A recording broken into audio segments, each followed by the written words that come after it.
And to some extent, we are all to blame, because the moment we see a crash video or a high-speed video or something of that sort, it entertains us, yes, but when we share it, then it gets shared and shared and shared and shared, and then you probably end up giving that video to someone's parent, and then they're saying, oh my god, I don't want my son or my daughter to be riding a motorcycle, when maybe their son or their daughter might have been the next Valentino Rossi for India, who knows, and we've just cut that off. So to answer that, I'd say stop sharing those videos, and that's the best way to do it.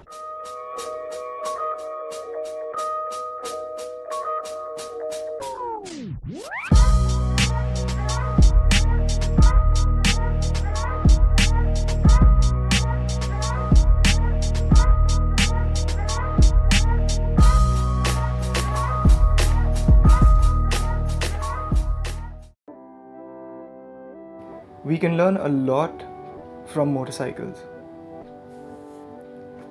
Lessons which we can implement in our day-to-day lives, in the way we live. I read somewhere that the best riders ride 2 car lengths in front. They're already focused on what's happening 2 car lengths ahead. So they have enough foresight to be able to see what's coming up, and they know what they're supposed to do to handle that situation. When the channel had reached about 10,000 subscribers a few months ago, I started to realize that the people who were watching my videos were watching it maybe for the wrong reasons. Looking for road rage incidents, looking for accidents and stuff like that. And that's not the intention I had when I started the channel, but unfortunately it reached a stage where those were the kind of videos which I had up. And that's when I took a moment and asked myself that if I was at 10,000 subscribers and I had people watching my channel for this reason, what would I want those people to stay back for when I reach 20 and 30 and 40 and 50,000 subscribers? And I started building my content based off that, knowing what kind of subscribers I wanted to attract to the channel versus getting everyone to come to the channel for maybe the wrong reasons. I wanted to add value to the motorcycling community. And by just uploading road rage videos and accidents, I don't think I was contributing in any way positive.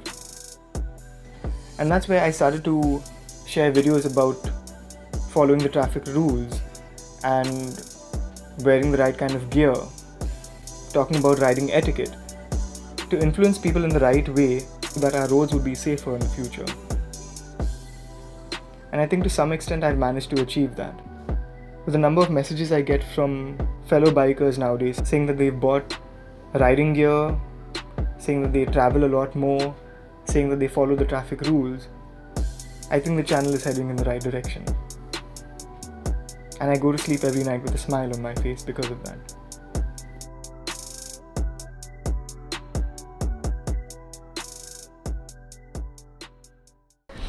Okay, so it's 6:45 in the evening. We're just heading out to the IBW location.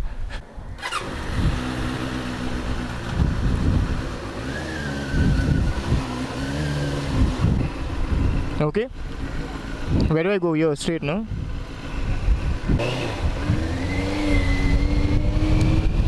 Okay, so we're heading to Sunway Manor, where the India Bike Week event is happening. This is day 1.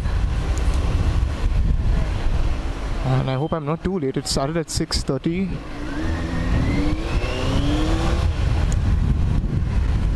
And I think everything starts technically at about 7 o'clock.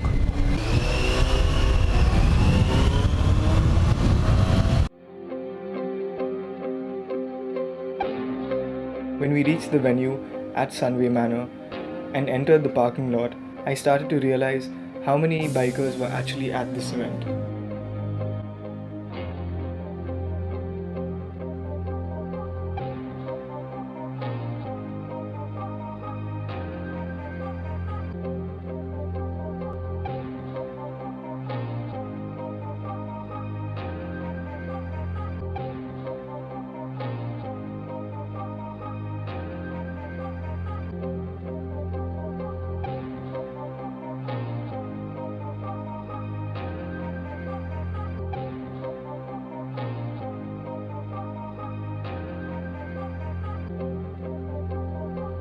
We got our passes from the India Bike Week staff and went into the area where the event was going to take place. Day 1 schedule was easy. Meet, greet, party. And that's exactly what happened.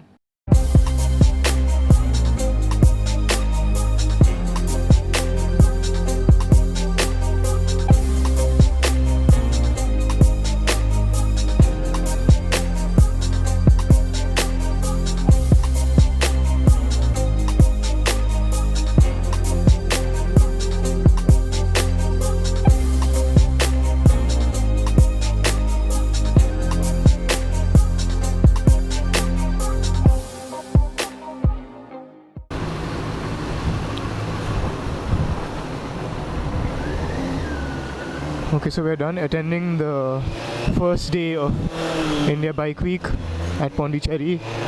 They had a party organized for everyone who was part of it, and we're leaving now, heading back to the hotel, and probably just going to chill out on the balcony for some time because we've got an amazing view from our hotel room. Alright, see you on day 2. When we reached our hotel, I knew that there were a few more hours before I went live on stage at India Bike Week. And I wanted to make sure that I was prepared for my speech. We sat up and were discussing about motorcycles and our journey so far. The two of us being friends for so long, it gave us time to catch up on other things which were going on in our lives as well. When we finally called it a night, I knew that when I wake up, day 2 of India Bike Week was going to be a big one for me.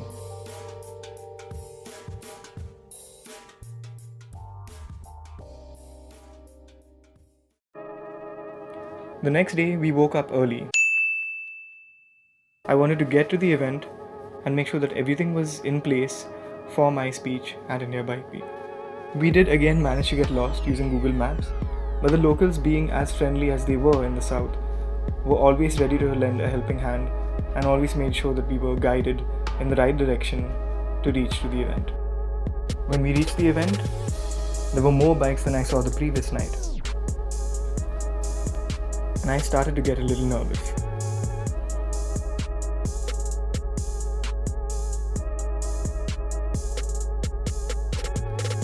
Here's a few snippets from my speech at India Bike Week. This boy is a really stressed out child. This boy, right here. Stress? What is that? Define stress. Stress is when your bike doesn't start in the morning and you want to go for a Sunday ride. That's what stress is. This is about to start now. In the next 10 or 15 minutes, let's get inside. So the next one is with Augie. Augie is quite a well-known vlogger, and he's ridden all the way from Bombay. He had a session in Bangalore at the Seat shop. They're one of our sponsors, so they were kind enough to host this session with a few of his followers. And he rode yesterday from Bangalore to Pondicherry. Hey, good afternoon everyone. India Bike Week, I'd like to thank them firstly for inviting me over to attend this and be part of the India Bike Week family. Before I get started, I'd also like to thank Benelli and Seat for helping me get here and helping me out with a subscriber meetup which I had in Bangalore as well. So big thanks to you guys. To start off with, I just want to gauge how many people really know about motovlogging from who I'm speaking with here right now. So how many of you know what motovlogging is? Can you just raise your hands if you do? Yeah. Okay, so there's still some, thanks whoever made that noise, thank you. But for those of you who are not aware about what motovlogging is, I'll give you a basic understanding of what it is and a little bit of history about why I started motovlogging and how I want to take things from here onwards. Before we get into what exactly I'm going to speak about, I just want to ask each and every one of you to just stand up for a second in the crowd if you could. Everyone can just stand up for a second. I just need to make sure that both sides of your brain are working. Yeah? Every one of you hopefully knows how an internal combustion engine works. Right? That's the diagram in case you're wondering. I'm going to make sure that you guys are all charged up and your engines are started here as well before I get into the details of my session. So what I want you all to do is place your right hand on your tummy like this, everyone. Okay, and your left hand on your head like this. Yeah? You guys will do anything I say, right? No, I'm just joking. There's a point towards this. So I want you to now, just like your crankshaft would turn, start turning your right hand on your tummy like this, and then like your piston head would go, just start tapping your head like this, and you have to do it simultaneously. Okay, and I'm not going to stop this until everyone gets this right. Can you all continue doing that, please? Okay, so engines have started. You can all sit down now. Good job, guys. Okay. So getting into the agenda about what exactly I'm going to be talking about today. Thank you. Getting into what I'm going to be talking about today. Firstly, we're going to get into the basics about what motovlogging really is. Some of you are not aware about it. The basics. So for those of you who are looking into getting into motovlogging as well, I'll share details about what are the basic equipments you require, what are the details which go into making a video. Why did I start motovlogging after that as well? So there's a little bit of history behind that. I'll also share a few of my videos as well. There's about 3 videos which I'm going to share with you today to give you an understanding about what my content is all about. And finally, if you have any questions, because I usually get a lot of questions when I do these live sessions on Facebook, but I get a lot of questions around my opinion on certain motorcycles, about my plans for the future, ride plans and so on and so forth. So if any of you in the crowd have questions around that, then I'll be more than glad to answer those as well. It's always nice to come to India Bike Week because you not just get to see brilliant bikes, but you also get to interact with people who share a similar passion or a similar enthusiasm for riding on 2 wheels. Now getting into the basics of it, and here's where most of my questions come from. You obviously need a camera because otherwise I don't know how you're going to motovlog without a camera. Equipment plays a big role in what we do. Most of you might have heard of different action cam brands. There's the popular ones and then there's the Chinese ones which come in every now and then. And along with that, there's this whole debate which has started about, okay, you need so and so camera to start off with, or you need a camera which has these kinds of specs to start off with. To be honest with you, it's not really about the camera at the end of the day. It might not really be a lot about your video quality either. Because I can shoot a video on probably something like what this guy is recording with over here. But if the story I tell later on doesn't really tie into what I'm trying to convey in that video, then it really doesn't help my cause. There's so many different types of motovloggers out there. There's people who will just do product reviews. There's people who will do series of, like I do, bad Mumbai drivers. I capture people who aren't following traffic rules on the road.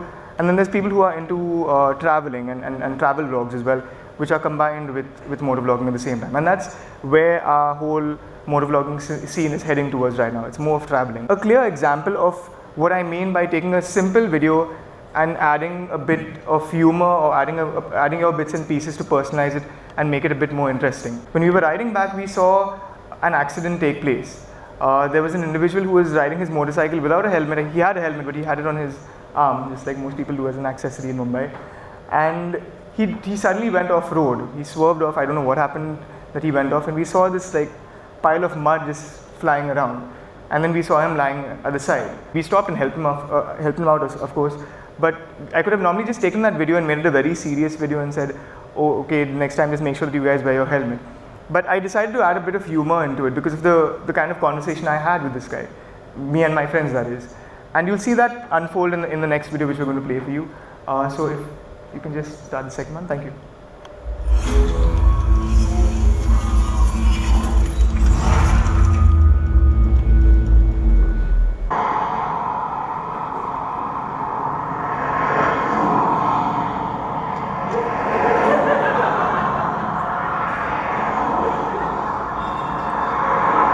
So the medium we choose for motovlogging is primarily YouTube. 1, because it has such a big outreach. 2, because it gets us in touch with bigger brands which we can collaborate with and other YouTubers as well who we can work with. The strangest comment, interestingly, which I got on that one was someone from the US asked me, was he actually washing his face with Sprite? They didn't get the concept of some of us filling water into Sprite bottles and reusing them. So they thought he was washing himself with Sprite for some reason. Yeah, but this guy was exceptionally weird when we met him, and he made for a good video. But at the end of the day, the message we still tried to send through this video was about safety and about wearing your helmet, and hopefully that's the message people take away from it all. Now coming back to a little bit of history about why I started motovlogging. So there's a short story which I want to share before I get into this as well. Everyone okay with that? A small story? Yeah? Okay.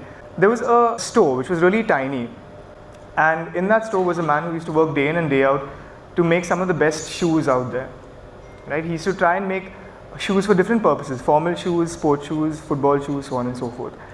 And as his business started to grow, he realized that he had to expand a little more and get a little more of a global outreach. He started searching for athletes out there who were not really sponsored or brought on by the bigger brands. And then he found a few people from Africa who were good at what they did. They had a big presence on social media as well in terms of the people who follow them. And he knew that this was his perfect opportunity to get them on board and get them to endorse his brand. Reached out to them, sent a few pairs of shoes to them and asked them to test it out and share. After the initial testing, when they came back to him and said, this is what I liked about it, this is what could have been better, and so on and so forth, he moved on to make other shoes for them, and he invited them over to his manufacturing plant, had molds built for each of their foot shapes, and also then made a shoe based on those molds itself. So you had the most customized shoe possible for those athletes made for them. Gave it to a sprinter, gave it to a football player, and gave it to a tennis player. And he said, now go test out these shoes, come back and tell me what you think about them. And about a month later, when he called them back into his office for feedback, he found a very similar story. So the first guy comes over who's a sprinter. He said, what do you think about it? And this guy turns around and says, I really honestly never got to test it out. So he was baffled and he said, why didn't you test it out? He said, it was just given to you, made for you, for no one else. And he said, I received the first pair which you sent me earlier when I just came on board with your brand. And I was so comfortable with it because as a child, where I lived, I had to run at least 100 or 200 kilometers from where I lived to get to school, and then that same 200 kilometers back. And that's how I became the runner I am today. And he said, I never really had shoes as a child. Such was my situation. So when you sent me the first pair of shoes, they were so comfortable, I got so accustomed to using them, that I never really felt the need to switch over to that second pair which you sent me. So this guy said, okay, fine, fair enough, but whenever you get the time, take that shoe, test it out and tell me what you think about it. And he agreed to it. Second guy comes over, the football player, has the same story, never got to test it out, similar reasons. He found the first pair very comfortable. And then the last guy as well, the tennis player, had the same story also. Now, here's what happens with individuals. When you get accustomed or comfortable with something which works for you, you're not really keen on switching on to something else after that. You'd rather be happy with what you got. And that's similar to what we have with people on our roads. If you've been influenced very early on in your riding career, I don't want to call it career, but for lack of a better word, career, you start to, if you get influenced by the right kind of people, then you'd follow the right kind of traffic rules and the right kind of mentality while roaming on the streets. But if you're not and you hang out with the wrong company and you're influenced by that company very early on, it is very hard to get you to change that mentality. And one of the main reasons why we got onto YouTube to try and make that difference is because YouTube has such a big outreach to the youth of our generation, right? The people who will be, if not currently riding motorcycles, the people who will be riding motorcycles in the future. And that was objective number one, positively influence the next generation of motorcycle riders or motorcycle enthusiasts. And the last part of it is something which I kind of took up in the last year. As the channel started to grow and as more people started to watch my videos, I think I touched 50,000 subscribers just before I came here to India Bike Week. And that was an achievement for myself because I never really thought in the years I was doing it, in the last 3 years that I was doing this, that I would reach that milestone. But it meant a lot to me. It means a lot that people actually watch my videos and take stuff away from it. And that's why I decided to start a second channel as well, to give back to the community in whatever way I could. We named that second channel Motovlog for a cause. There was a subscriber from Nagpur who messaged me on Instagram saying that he was diagnosed with cancer. And I just wish that there was something we could do for this guy to maybe just cheer him up. He came off really dejected in the messages which he sent to me. And I wanted to do as much as I could to at least cheer him up and give him a little hope back into his life and into the way he was living. So a friend of mine, Ralph, and he has his own channel as well called Wreck-It Ralph. Wreck-It Ralph and I went down to Nagpur. This subscriber had no idea that I was there. All I told him is that a friend's coming over to Nagpur. I've sent a few stickers and a t-shirt for you. All the proceeds, all the earnings from that YouTube channel will go to a cancer foundation. So the ride to Nagpur is the next video which we're going to show you. That's from the second channel which I started. If you can please. After 4 hours of sleep that night, we were back on the road, heading back to Mumbai. And while it took us 18 hours to reach back home, we had a smile on our face the entire time, knowing what we were able to do for our subscriber.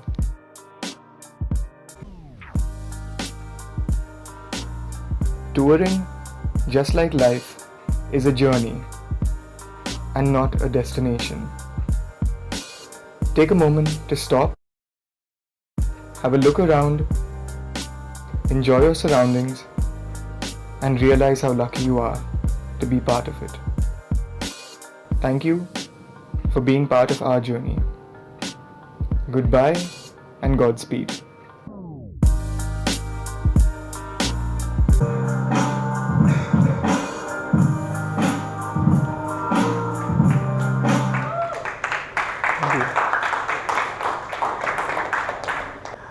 Yeah, that's pretty much all I had for today's motovlogging session. Again, let me just end this by saying that I'm not the best in what I do, and I might never be the best, but I want to share whatever few tips and tricks which I have that can probably help you guys out.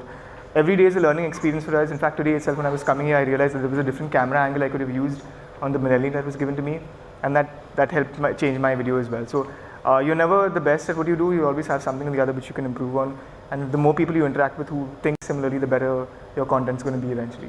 Thank you so much, guys. Thank you, Robbie. That was a good session. Thank you. When I was done with my speech, it was time to break for lunch. The owner of the hotel we were staying at told us that there was a place called Auroville which was close by. And he said that if you're on Pondicherry, that is one of the places you need to visit. We didn't think twice.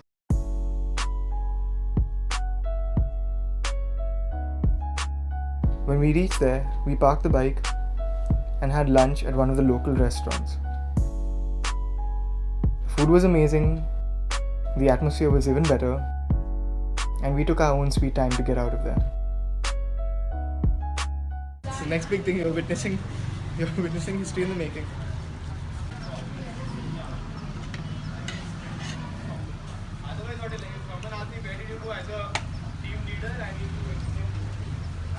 And what is that? Beard dip. For the real men. The India Bike Week Sunset Ride is a ride that takes place after every event, where the bikers who've assembled for the iconic 5 ride around the city in which the event is organized.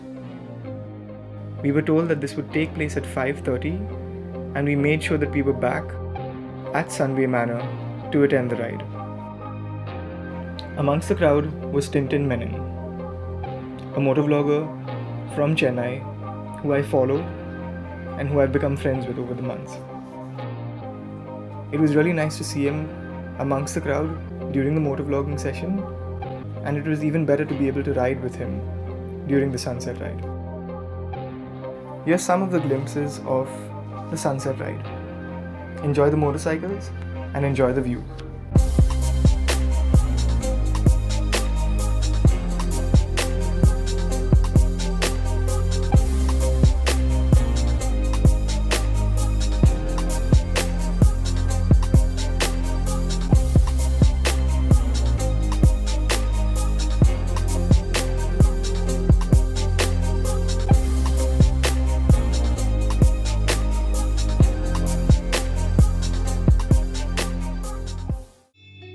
This was my first time in South India, and it definitely won't be my last.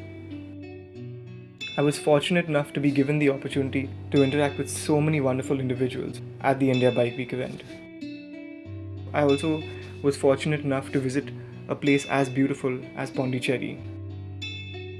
I wish I had more time to spend in Pondicherry, but unfortunately, it was nearing Monday and I needed to get back to Mumbai. Next up is our ride from Pondicherry to Bangalore.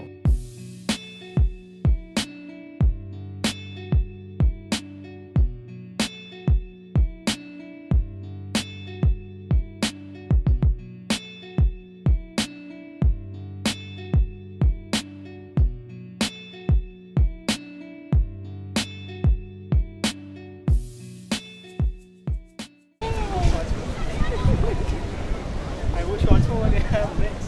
To show our legs, is it? Heavy legs.